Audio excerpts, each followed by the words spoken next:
উপবিষ্ট সম্মানিত প্রধান অতিথি ঢাকা দক্ষিণ সিটি কর্পোরেশনের প্রশাসক বীর মুক্তিযোদ্ধা সম্মানিত জনাব আব্দুল সালাম, কোঅর্ডিনেটর বৃন্দ, আলোচনা চলাকালীন মধ্যবর্তী সময়ে কোনো পূর্ব সাবধানতা ছাড়াই একটি নিরস্ত্র জনগণের উপরে 25শে মার্চের রাত্রে ঝাঁপিয়ে পড়েছিল তখনকার সবচেয়ে প্রশিক্ষিত একটি আর্মি।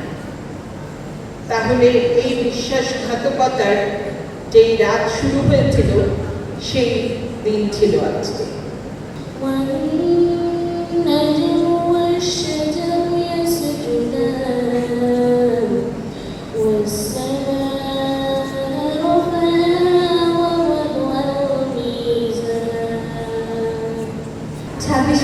ভোরে যখন সূর্য ওঠে তখন ঢাকা শহরের রাস্তাঘাট রক্তে লাল হয়েছিল। এ যেন এক রক্তস্নাত সূর্যোদয়।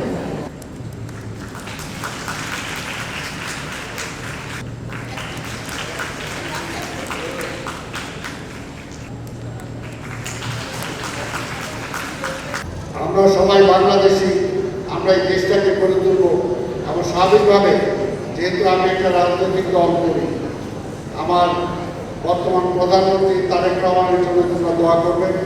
আপনি কবুল করেন, আল্লাহ তো সবাইকে আপনি মাফ করে দেন, আল্লাহ সবার জন্য জান্নাতের উঁচু মাকাম আপনি দান করেন, আল্লাহ এই প্রতিষ্ঠানকে আপনি কবুল করেন।